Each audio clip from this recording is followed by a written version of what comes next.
Dust rose from the cracked ground as Daniel stepped out of the repair bay, wiping grease from his hands. The mining colony was restless today. Merchants shouting, carts rumbling, strange smells drifting from food stalls. He had learned to read danger in this place. Not the kind that came with knives or guns, but the kind that hid in colors, smells, and shapes. His eyes caught it before his mind did, a soft, sickly glow from a fruit on a merchant's table. It wasn't the glow that made him tense. It was the faint shimmer in the air around it. He had seen that shimmer before, years ago, in the outpost hospital. It clung to the skin of soldiers who didn't live long enough to scream. A flash of silver hair moved in front of the stall. She was tall for her kind, wearing deep blue silks that marked her noble caste. Lyra. He had seen her once, walking with guards in the upper district.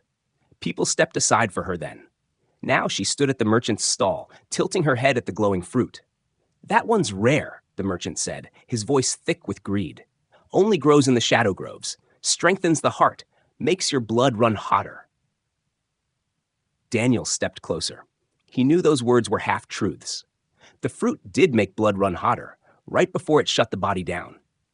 "Don't eat that," he said, his voice cutting through the hum of the market. Lyra turned, her silver eyes sweeping over him. Her gaze was cool, the way nobles looked at commoners, especially humans. And why would a human know anything about it? He kept his tone level, though his pulse was quick. "Because I've seen what it does. It's poison to your kind. You won't last an hour after eating it." A few nearby merchants leaned in, sensing tension. Someone chuckled under their breath.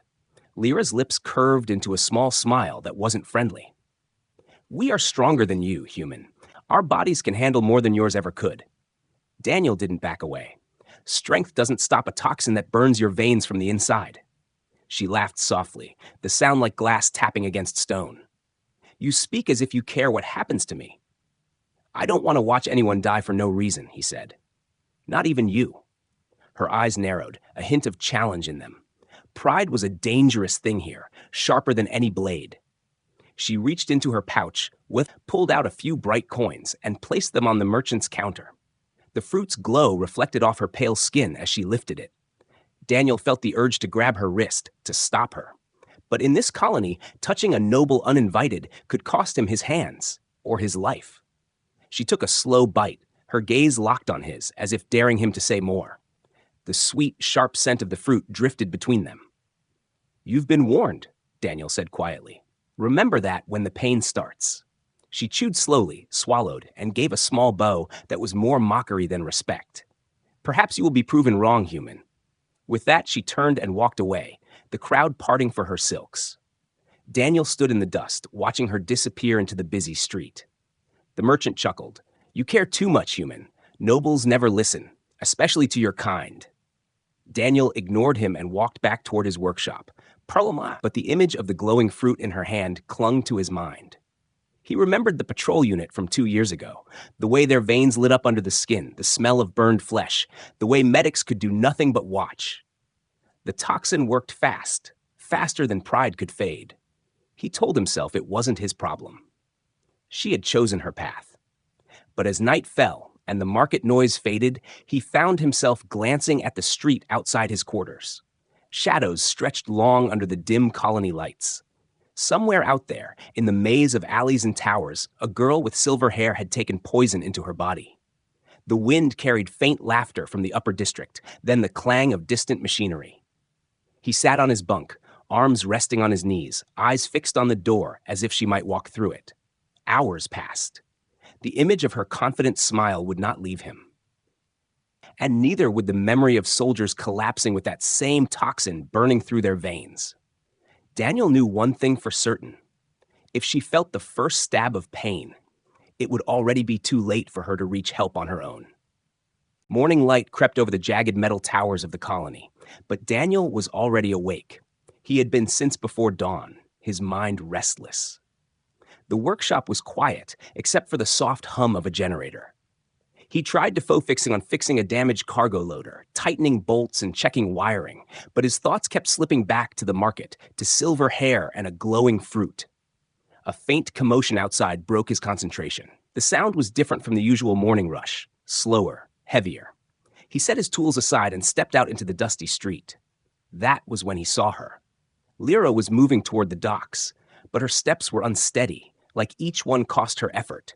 Her silks, once smooth and neat, clung awkwardly to her skin. Her face was pale, and her silver eyes were dull, unfocused. Daniel's stomach tightened. She swayed slightly, almost tripping over a loose stone.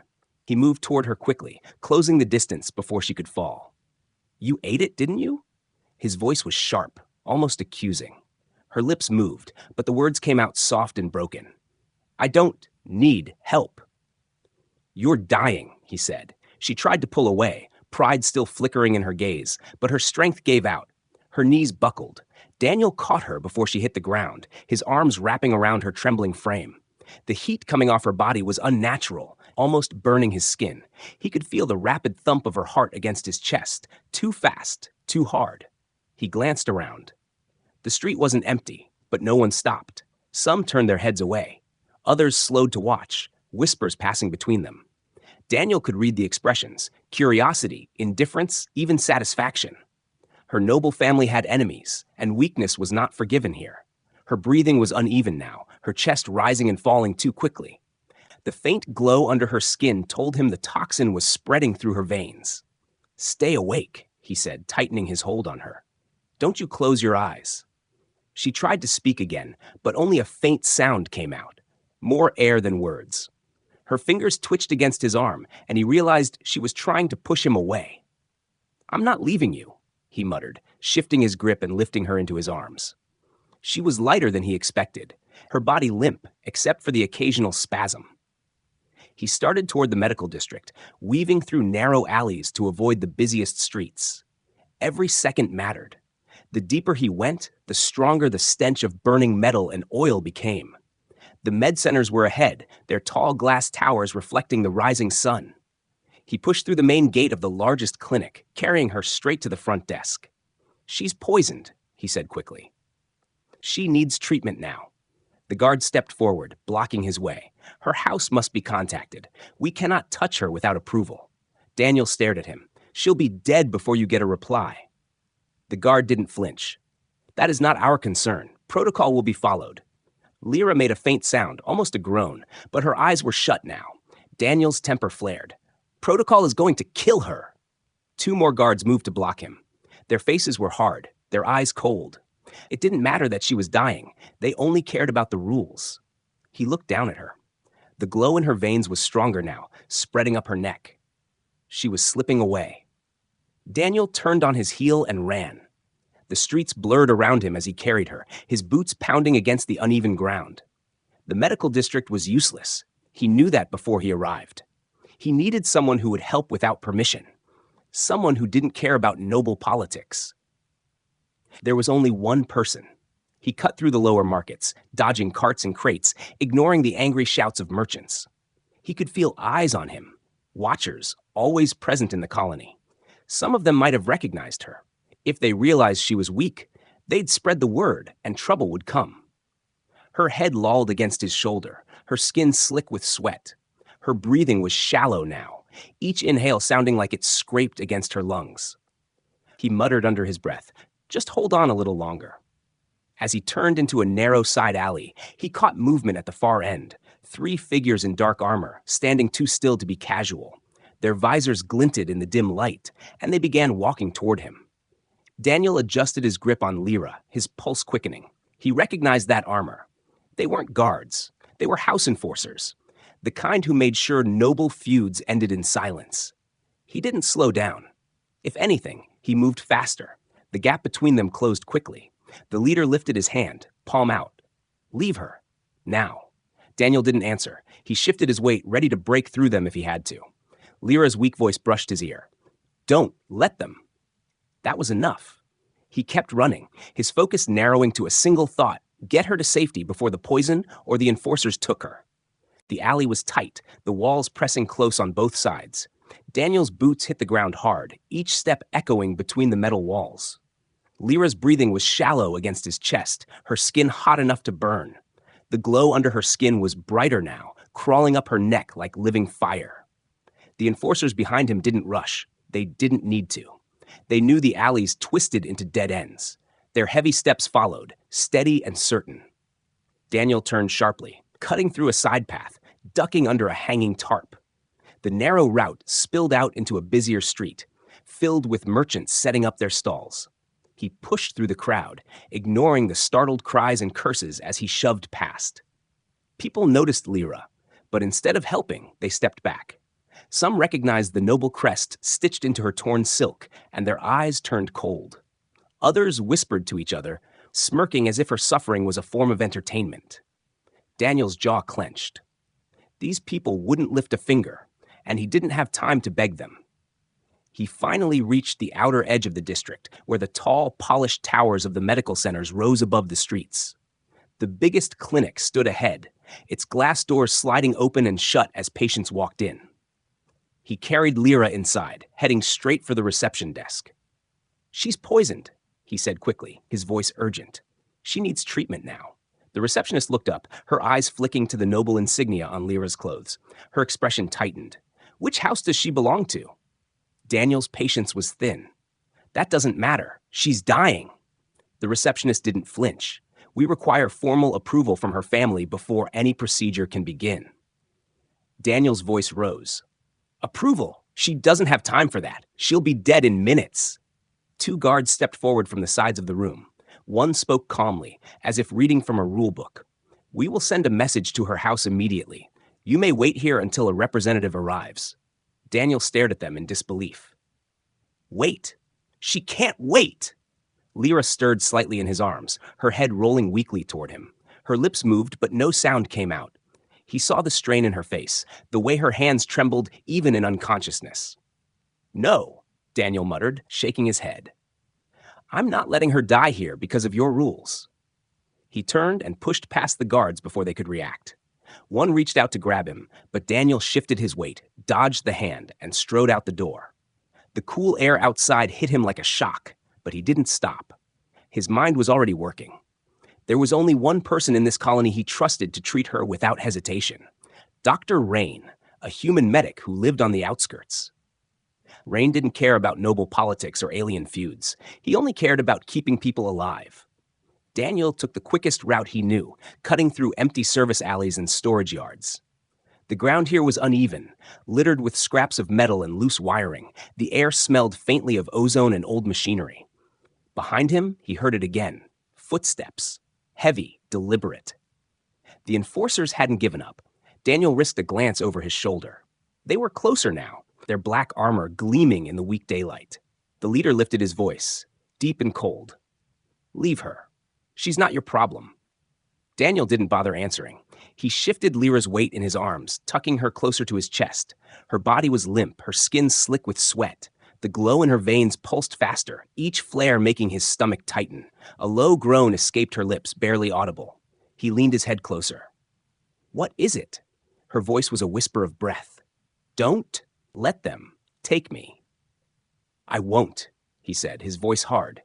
"But you have to hold on." The sound of boots striking the ground grew louder.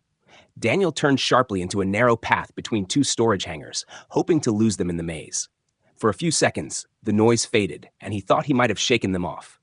But as he emerged onto a wider road, a shadow fell across his path. 3 more armored figures stepped out from behind a supply truck, blocking the way forward. One of them, the tallest, rested a hand casually on the hilt of his blade. "You're making this harder than it needs to be, human." Daniel's pulse pounded in his ears. He could see the way they stood, spread wide, ready to corner him. The leader's voice was calm but final. "Put her down. Walk away. You might live." Daniel looked down at Lyra. Her face was pale, her lips parted as she struggled for air. She was past the point of moving on her own. He adjusted his stance, feeling the weight of her in his arms. "Not happening." The leader's visor tilted slightly. "Then you've chosen death." They began to move in, slow and controlled. Daniel backed up a step, his eyes scanning the street for any gap, any escape. There wasn't one. He shifted Lyra's weight to one arm just enough to free his other hand. His fingers curled into a fist. If they wanted to take her, they'd have to go through him first. The 3 armored enforcers closed in, their boots scraping against the rough ground. Daniel felt his muscles tighten.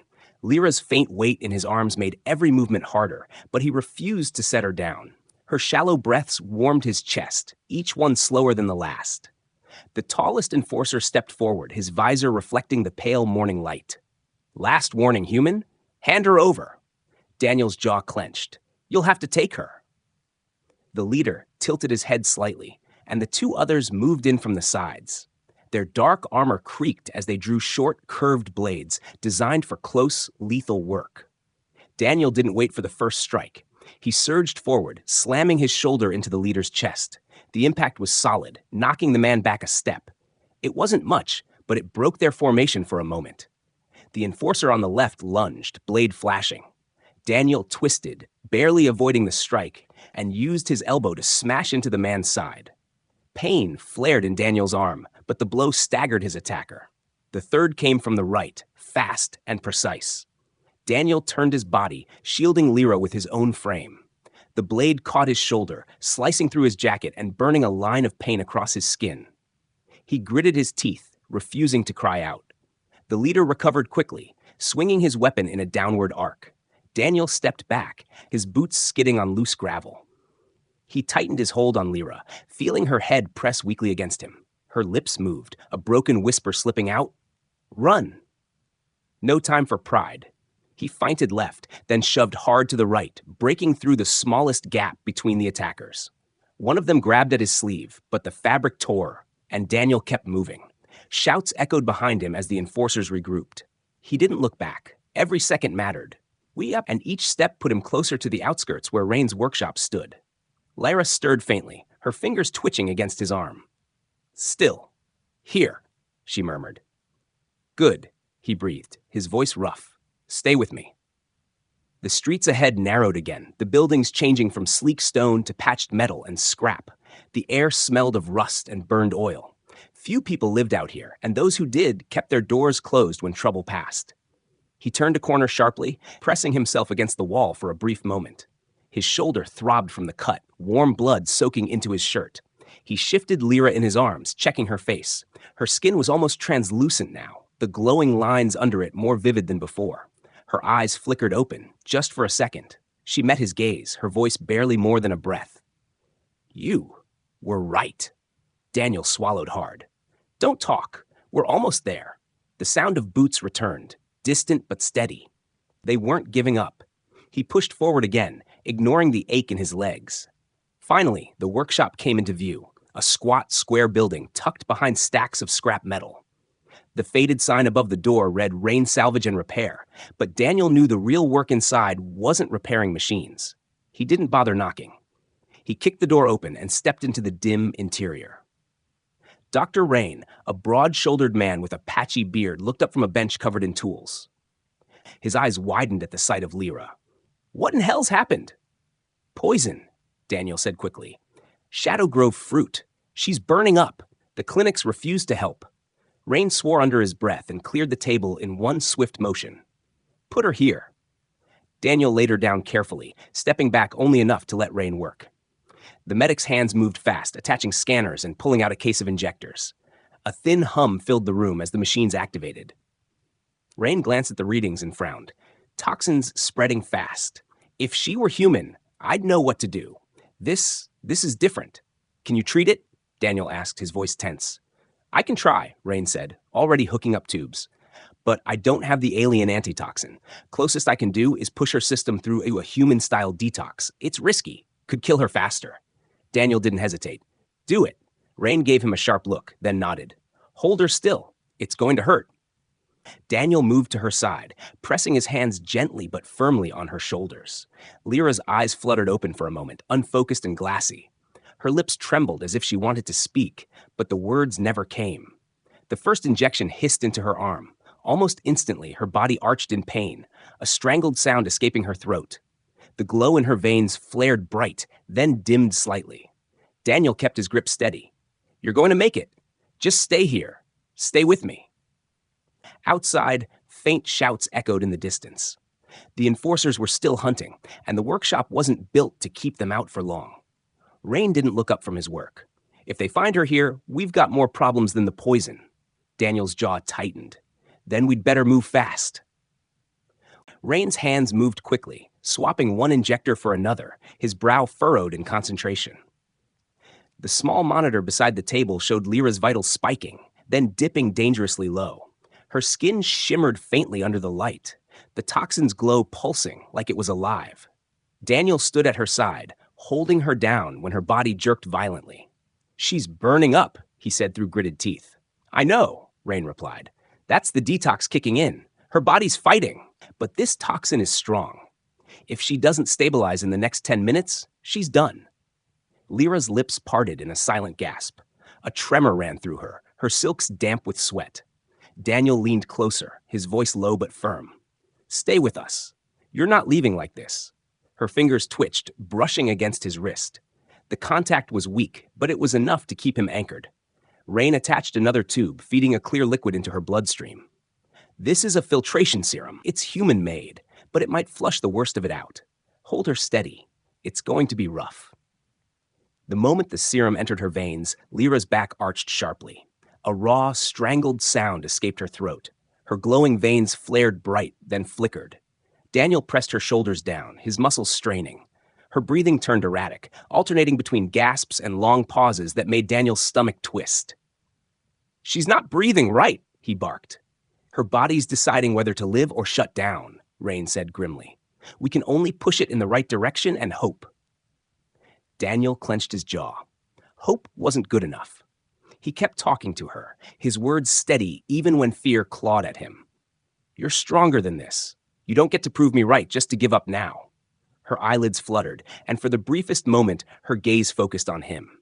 Her lips moved, forming two words, "thank you," before another wave of pain hit, and she turned her face away. A loud bang shook the door. Both men froze. Rain shot Daniel a quick look. "That's not the wind." The second bang was harder, the hinges rattling.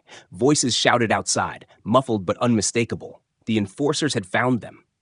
Daniel glanced at the door, then back at Lyra. "How much longer?" 5 minutes, maybe," Rain said, his voice tense. "But if they break in, we won't have the luxury." Daniel stepped away from the table, grabbed a heavy wrench from the workbench, and moved to the door.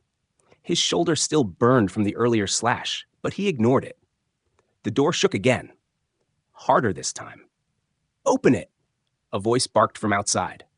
"Not happening," Daniel muttered under his breath.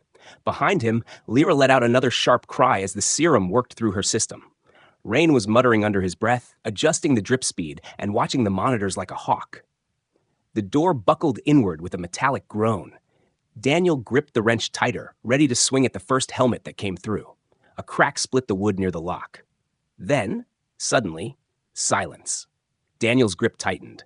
Silence was worse than noise. He glanced at Rain. "They're not leaving. They're finding another way in." Rain didn't look up. "Then you'd better be ready." The silence broke with a crash from the rear of the workshop. Metal clanged as something, or someone, forced its way through the scrap piles. Daniel cursed under his breath and moved fast, keeping himself between Lyra and the sound. 2 armored enforcers appeared from the shadows at the back, their blades drawn. The dim light glinted off their visors as they advanced. Daniel didn't wait. He swung the wrench hard at the first one's weapon arm. The blow connected with a sharp clang, making the man stumble back. The second came in from the side, blades slashing toward Daniel's ribs. He twisted, taking the hit on his jacket instead of his skin, but the impact still knocked the air from his lungs. Rain shouted from the table, "Almost there!" Daniel gritted his teeth and shoved the nearest enforcer into a stack of metal crates.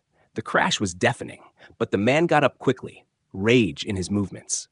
Then, behind them, a voice cut through the chaos, deep, commanding. "Stop!" The enforcers froze instantly, stepping back.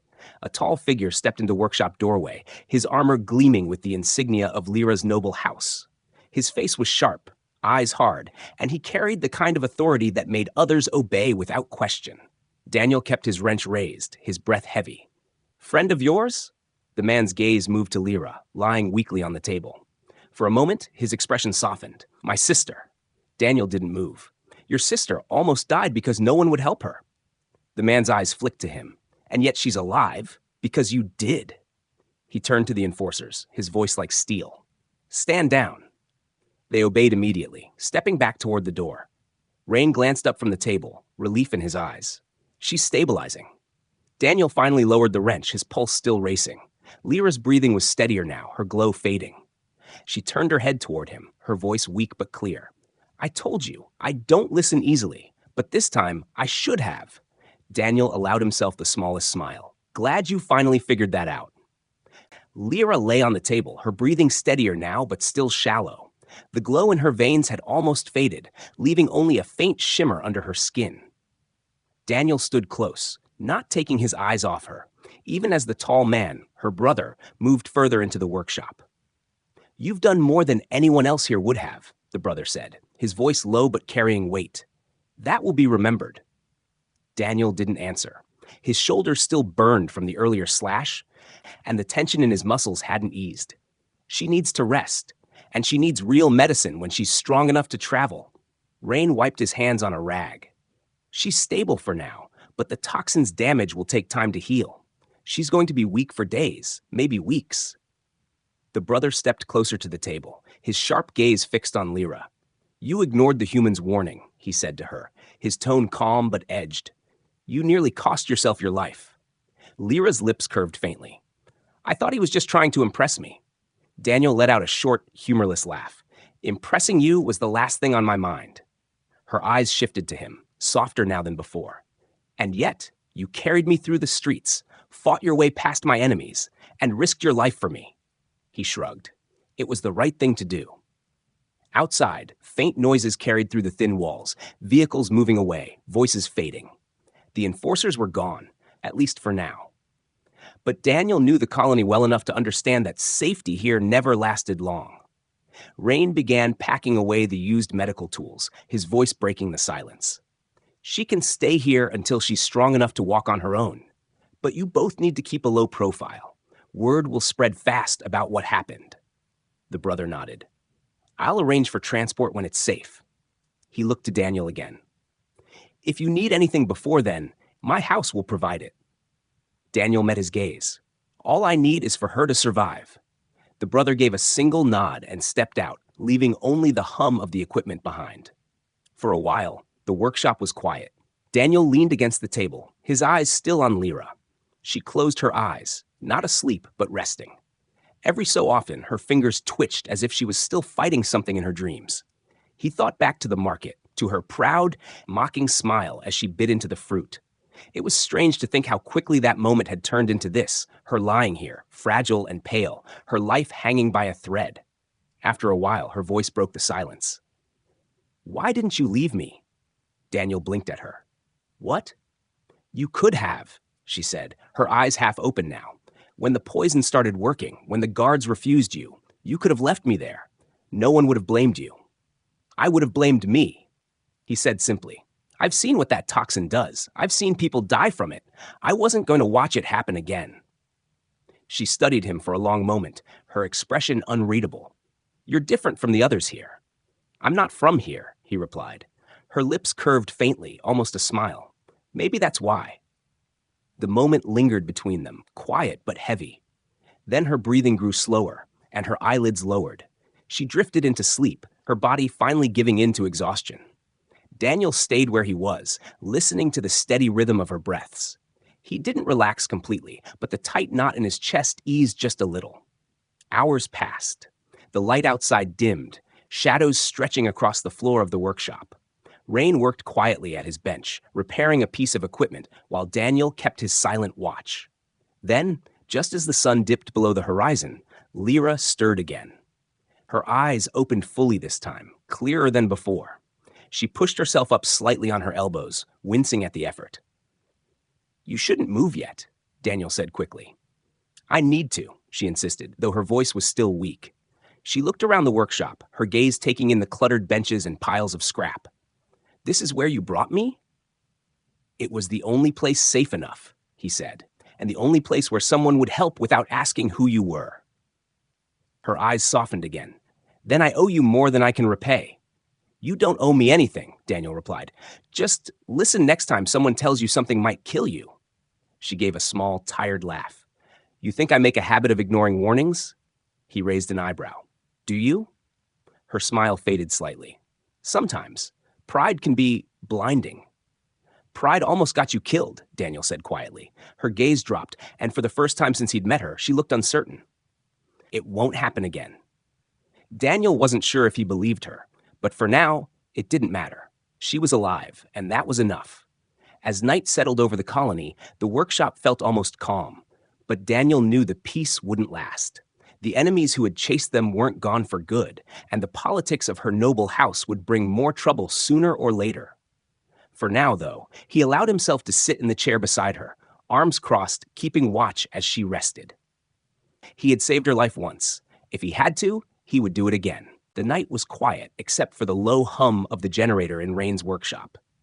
Outside, the colony's distant noises were muffled. Faint shouts, the rumble of a passing transport, the occasional clatter of metal in the wind. Daniel sat in the same chair he'd been in for hours, his eyes fixed on Lyra. Her breathing was steady now, her skin no longer glowing with the poison's mark. She lay on the table under a thin blanket, her silver hair spilling over the edge. Every now and then, she shifted slightly, but the deep exhaustion in her face remained. Rain was in the corner, cleaning instruments and muttering about how close it had been. "Another hour and she'd be gone," he said, without looking up. "You got her here just in time." Daniel didn't answer. He was still replaying the day in his head. The market, the warning she ignored, the fight in the alleys, the chase through the outskirts. He couldn't decide whether he was angry at her for putting herself in danger or relieved beyond words that she'd survived. A knock broke the silence. It wasn't loud, but it was firm, deliberate. Daniel's hand instinctively went to the wrench leaning against the chair. Rain frowned. "Expecting someone?" "No," Daniel said flatly. The door opened slowly, revealing the tall figure of Lyra's brother. His armor was spotless now, the dirt and dust of the chase gone. 2 guards stood behind him, weapons holstered. "She's alive," Daniel said before the man could speak. The brother's eyes went to Lyra, and for a moment, something almost human softened his expression. He stepped closer, stopping beside the table. "Our medics are prepared to take her to the upper district. She will be safe there." "She's still weak," Rain warned.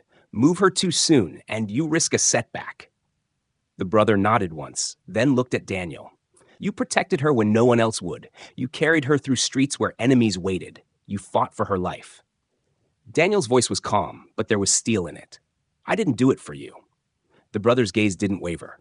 "Perhaps not, but my family owes you a debt." From the table, Lyra stirred. Her eyes opened, hazy but aware. She looked between the 2 men, then fixed her gaze on Daniel. "Are you leaving?" "Not yet," he said. "But you're going somewhere safer." Her fingers gripped the blanket. "I want you to come with me." Daniel hesitated. The request surprised him, but he could see the sincerity in her eyes. "That's not my world." "Neither is this," she replied softly. "But you still fought for me." Before he could answer, Rain spoke. "If she wants him nearby, it might help her recovery. Stress won't do her any favors." The brother considered this for a moment, then gave a slow nod. "Very well. He comes with us." Daniel looked at Lyra again. "You really think you'll listen to me next time I tell you something's dangerous?" Her lips curved into the faintest smile. "If I don't, you can remind me of today." It took time to prepare her for the move. Rain packed a small case of medicines and gave strict instructions to the brother's guards. Daniel stayed close, lifting Lyra gently when it was time to go. She was still light in his arms, her head resting against his shoulder. The ride to the upper district was quiet. The streets they passed through were cleaner, the buildings taller, the air fresher. But Daniel didn't relax. Trouble in this colony had a way of following people, no matter how high the walls were. At the gates to the noble quarter, the guards bowed to the brother and opened the way. Inside, the paths were lined with bright lights and smooth stone.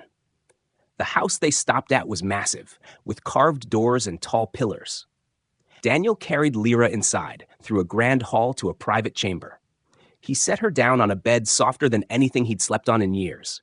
She looked up at him, her silver eyes brighter now. "Thank you," she whispered.